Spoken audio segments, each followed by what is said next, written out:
नमस्कार मंडळी, मी Priyanka cook with Priyanka मराठीमध्ये तुम्हा सर्वांचं अगदी मनापासून स्वागत करते। तर आज मी तुम्हाला वेगळं काहीतरी दाखवणार आहे, तर व्हिडिओ स्किप न करता शेवटपर्यंत पहा। आता आपण पाहू। तर मी तुम्हाला आज आयब्रो कशा करायच्या हे दाखवणार आहे। तर त्यासाठी मी हा 40 नंबरचा दोरा घेतलेला आहे।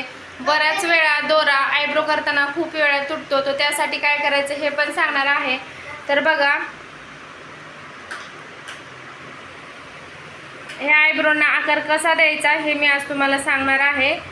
तर बघा, ह्या अशा प्रकारच्या जर आयब्रो असतील तर याला जास्त काही पॉइंट येत नाही, पण आपल्याला याला गोल आकार द्यावा लागतो। आता आपण आयब्रो करूया। तर त्या सगळ्यांच्या अगोदर मी तुम्हाला सांगते की आयब्रो करताना दोरा सारखा तुटू नये म्हणून मी तुम्हाला आज एक ट्रिक सांगणार आहे। तर दोरा तुटू नये म्हणून मी बाउलमध्ये थोडंसं पाणी घेतलेलं आहे आणि त्यामध्ये 5 मिनिट मी याच्यामध्ये दोरा टाकलेला आहे, जेणेकरून आयब्रो करताना सारखा दोरा तुटणार नाही। जास्त ओला वाटला तर असं थोडासा कपड्याने पुसून घ्यायचा, नॅपकिनने।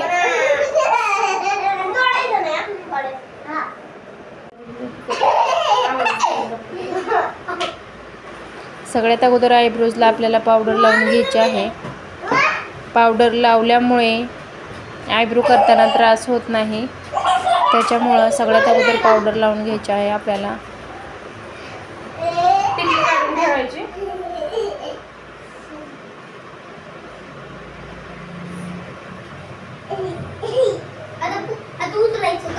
तर बघा मी कशा पद्धतीने दोरा पकडत आहे ते।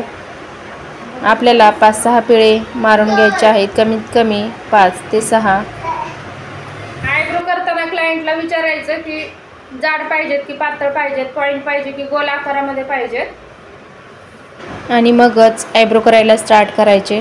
तर मी तिला अगोदरच विचारले होते, तर तिला पॉइंट नको होता, पण मी पॉइंट काढणार आहे आणि मग नंतर तिला जर तिच्या चेहऱ्याला चांगले वाटले तर ती स्वतःच सांगेल की ठेवायला, आणि जर तिला आवडत नसतील तर मग ती सांगेल की काढून टाका म्हणून।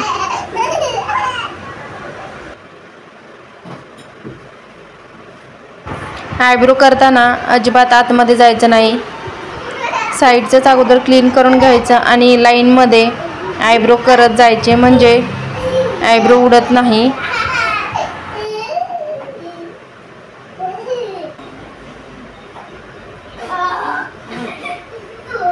अधूनमधून चेक करत राहायचं आयब्रो आपली बरोबर आली का नाही ते।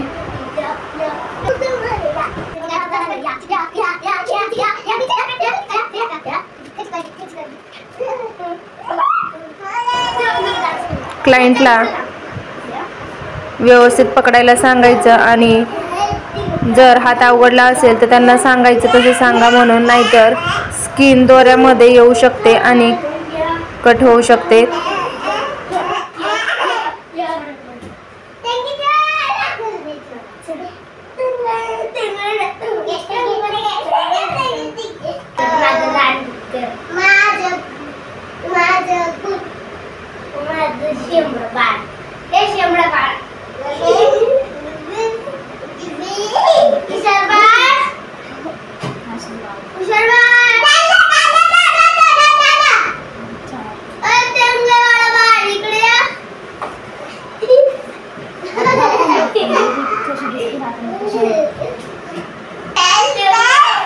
तर आता मी तुम्हाला दाखवणार आहे केलेले आयब्रो, बघा कशी दिसते ती।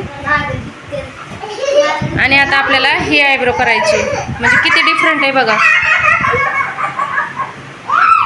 हे बघा। आता ही करायची, करून घेऊया।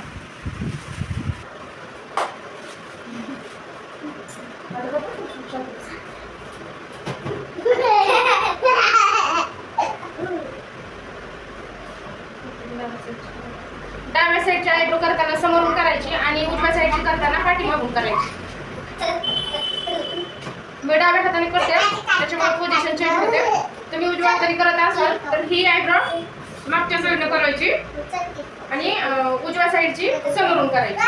तर मी डाव्या हाताने करते, त्याच्यामुळे मी आता समोरून करते।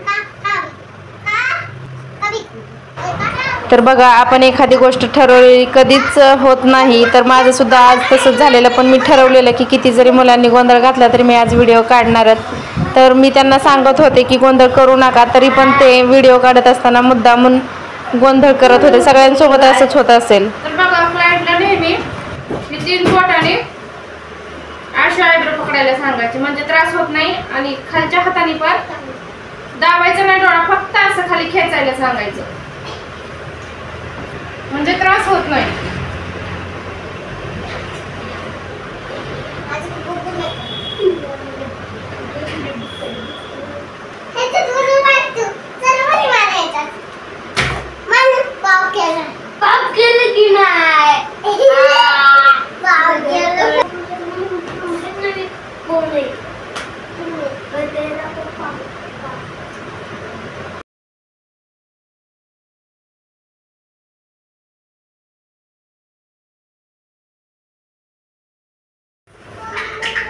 आता बघा, दोन्ही पण आयब्रो करायचे झालेल्या. तर आता दोन्ही सेम आहेत का हे अगोदर बघायचं. आणि जर एखादी जाड वगैरे वाटत असेल तर त्या साईडची एक लाईन थोडीशी काढून द्यायची. करायचे झालेले आहेत.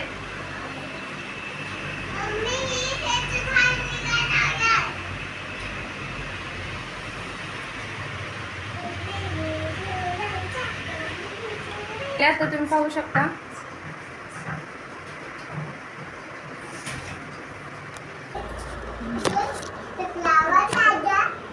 तर बघा, हा व्हिडिओ अगोदरचा होता आणि जो आधीचा व्हिडिओ होता तो नंतरचा होता. तर माझ्याकडनं थोडीशी मिस्टेक झालेली होती. तर मी अगोदरच सांगितलं होतं की मी पॉईंट ठेवून बघणार आहे, पण तिला पॉईंट आवडत नाहीत, म्हणून तिने मला पॉईंट परत काढायला लावले. तर व्हिडिओ आवडल्यास लाईक करा, शेअर करा आणि चॅनलवरती पहिल्यांदाच आला असाल तर चॅनलला नक्की सबस्क्राईब करा, म्हणजे मी ज्यावेळेस नवनवीन व्हिडिओ अपलोड करत असते त्याचे नोटिफिकेशन सगळ्यात अगोदर तुम्हाला येईल.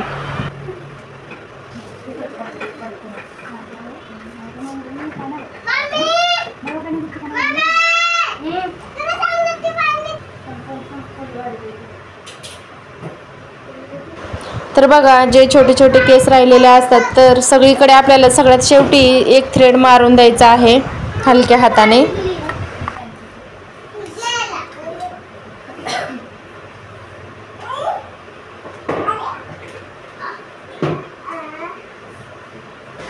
हे जे वरचे केस राहिलेले असतात थोडेसे उंच झालेले, तर ते कात्रीने आता आपल्याला एका लेवलमध्ये कट करायचे आहेत. दोन्ही साईडचे, कोणाकोणाचे एकाच साईडला असतात. तर आता बघा, आपले आयब्रो झालेले आहेत. तर आयब्रो कशा आल्या, कशा वाटला व्हिडिओ तुम्हाला हे मला कमेंट बॉक्समध्ये नक्की सांगा. चला तर मग, टेक केअर, बाय बाय.